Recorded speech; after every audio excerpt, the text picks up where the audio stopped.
Hello student, good morning. मैं जनार्दन सिंह पुनः आपका ऑनलाइन क्लासेस में स्वागत करता हूं। जैसा कि हमने आपको कक्षा 12 रसायन विज्ञान में पिछली वीडियो में एल्डिहाइड व कीटोन के विषय में बताया था, आज हम आपको कार्बोक्सिलिक अम्ल के विषय में बताएंगे। जो कार्बोक्सिलिक अम्ल में आपके पास कंपाउंड लगे हुए हैं, उन कंपाउंड के विषय में आपको हम बताएंगे। तो चलिए देखते हैं कार्बोक्सिलिक अम्ल। कार्बोक्सिलिक अम्ल किसे कहते हैं? तो चलिए देखते हैं। किसी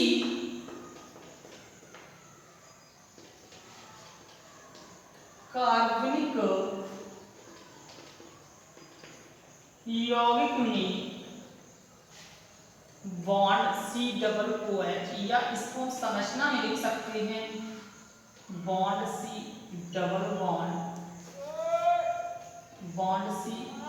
bond OH double bond O। ये समूह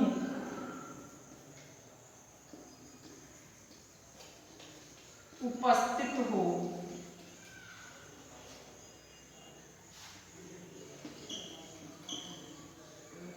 कार्बोक्सिलिक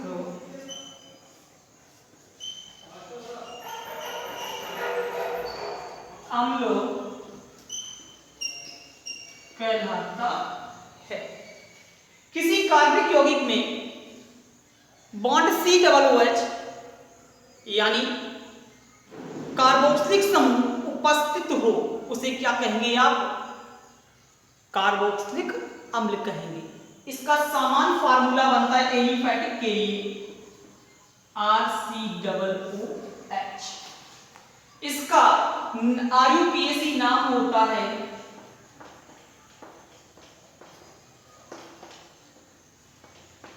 ओइक। लिखेंगे, क्या लिखेंगे? ओइक। जैसे सपोज दैट हमने R की जगह H ले लिया, इसका नाम क्या हो जाएगा IUPAC में? मेथिनोइक। या हमने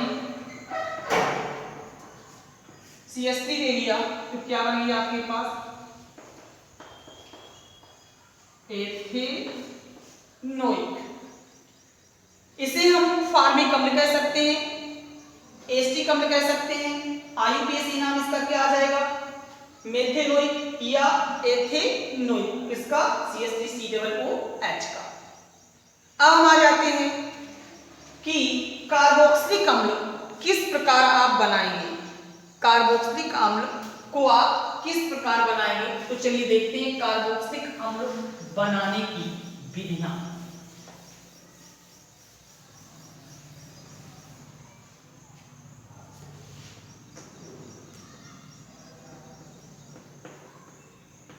कार्बोक्सिलिक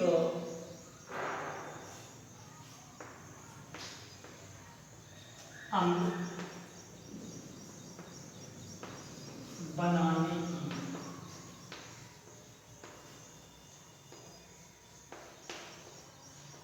विधियां। चलिए देखते हैं। नंबर 1 विधि कि जब एल्डिहाइड का ऑक्सीकरण कराते हैं, जब एल्डिहाइड का ऑक्सीकरण कराते हैं तो कार्बोक्सिलिक अम्ल बनता है। तो चलिए एल्डिहाइड लिखते हैं। एल्डिहाइड ऑक्सीकरण का मतलब O देने वाले तत्व को लिख लेते हैं Cr2O7H2S4, यानी पोटेशियम डाइक्रोमेट का अम्लीय माध्यम O देता है। तो ये O इसके साथ आ जाएगा, क्या बना देगा? RCOOH, यानी कार्बोक्सिलिक अम्ल बनकर के तैयार हो गया। अब हम सपोज दैट R की जगह पर CH3 ले लेते हैं, CHO प्लस O लिख दिया, एलिमेंट साथ में यही लगा दिया। ये उसके साथ आ जाएगा, क्या बना देगा? CH3COOH। आप इस प्रकार कई आप कार्बोक्सिलिक अम्ल बना सकते हैं। इसका नाम क्या हो गया? एस्टिक अम्ल। हिंदी भी आप लिखेंगे, किस प्रकार लिखेंगे? जब एल्डिहाइड का पोटेशियम डाइक्रोमेट द्वारा ऑक्सीकरण कराते हैं तो कार्बोक्सिलिक अम्ल बनता है। अब आ जाते हैं सेकंड नंबर पे। सेकंड इसकी विधि क्या है? सेकंड विधि में आ जाते हैं, जब एल्कोहलों का RCH2OH, ये किसका सूत्र है?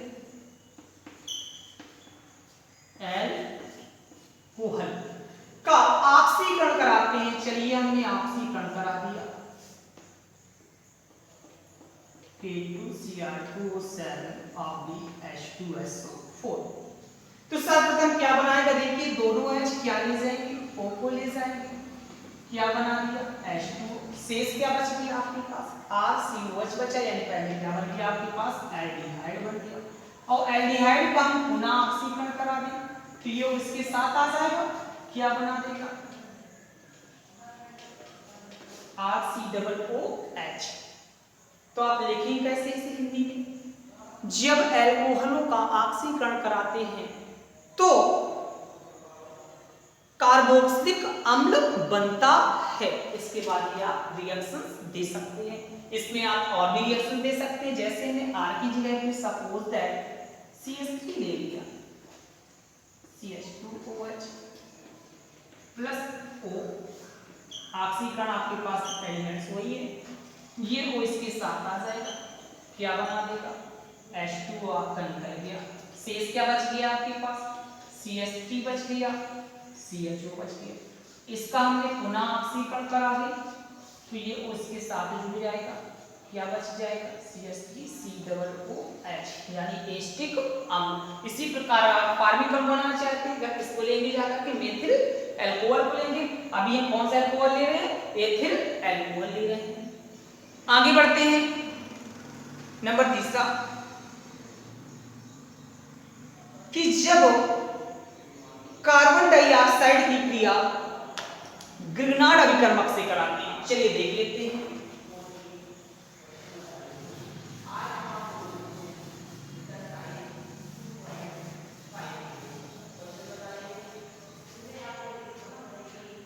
नंबर तीसरी विधि में आ जाते हैं कि कार्बन डाइऑक्साइड का सूत्र आपने पढ़ा था CO2।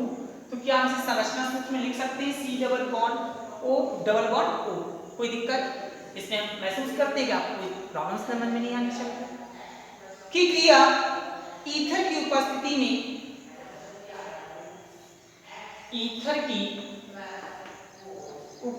में ग्रिग्नार्ड अभिकर्मक से कराते हैं, RMGS।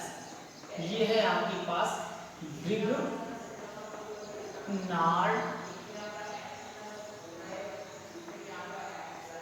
अभिकर्मक। तो चलिए देख लेते हैं। MgX इस O के साथ आ जाएगा, R डबल बॉन्ड खुलेगा उसके नीचे आ जाएगा, क्या बना दिया? O double bond C bond O MgX, नीचे की तरफ क्या लग गया? R।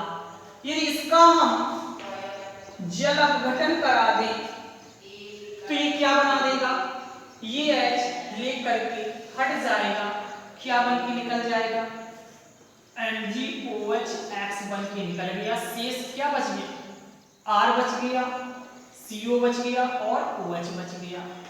ये आपके पास कार्बोक्सिलिक अम्ल बन करके तैयार हो गया। तो लिखेंगे किस प्रकार इसे? कि जब कार्बन डाइऑक्साइड की क्रिया ग्रिग्नार्ड अभिकर्मक से कराते हैं तो एक योगात्मक यौगिक बनता है, जिसका जल अपघटन कराने पर कार्बोक्सिलिक अम्ल बनता है। इस प्रकार आप रिएक्शन दे सकते हैं। अब आप कोई भी आप इससे कार्बोक्सिलिक अम्ल तैयार कर सकते हैं। एक हम और रिएक्शन देते हैं जिससे आपको समझ में आ जाए। O double bond C double bond O, R की जगह पर हमने CH3 ले लिया, MgX और हैलोजन आपने पढ़ा था, हमने क्लोरीन ले लिया, एरो। तो MgCl किसके साथ आ जाएगा? O के साथ आ जाएगा, क्या बन जाएगा? O double bond C bond O MgCl। आपको पता है कि जब डबल बॉन्ड में क्रिया होगी तो वो सिंगल बॉन्ड में बचेगा। आपके पास शेष क्या बच गया? CH3 उसी के नीचे जोड़ दीजिए आकर। CH3। इसको हम पुनः जल अपघटन करा दें तो ये H बन करके क्या निकाल देगा, MgOH Cl प्लस शेष क्या बच गया, CH3COOH एस्टिक अम्ल बन करके आपका तैयार हो गया। अब आ जाते हैं अगले नंबर में,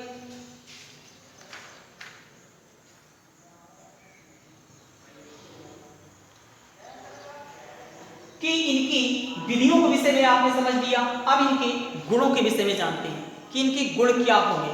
तो चलिए गुणों को देख लेते हैं।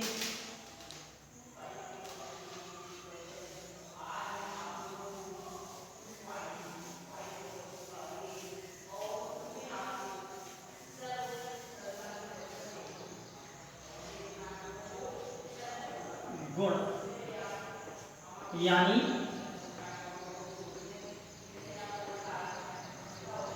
रासायनिक गुण। इसके रासायनिक गुण क्या बनेंगे, तो रासायनिक गुणों में भी हमें फोकस करना होगा क्योंकि इसकी रिएक्शंस बहुत इंपॉर्टेंट होती हैं। जैसे नंबर 1, जब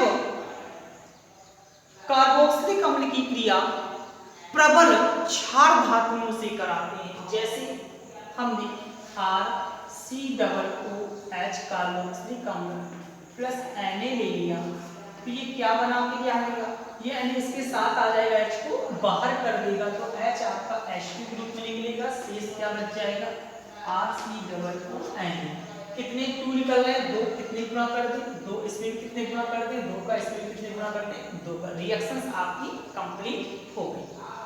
इसी जगह पे यदि हम R की जगह पे हमने H ले लिया तो ये किसका सूत्र है, फॉर्मिक अम्ल का है कि क्रिया 2Na से कराना था, यही 2 था, तो ये दोनों Na के साथ आ जाएगा, H को हटा दिया जाएगा, क्या बना के निकालेगा H2 गैस और 2HCOON। इसका नाम क्या हो गया, सोडियम फॉर्मेट। इस प्रकार आप रासायनिक गुणों को कर सकते हैं। अब हम आपको और रासायनिक गुणों के विषय में अगले वीडियो में हम आपको समझाएंगे। यदि फिर भी आपको ना समझ में आए तो आप कमेंट के थ्रू आंसर ले सकते हैं। धन्यवाद।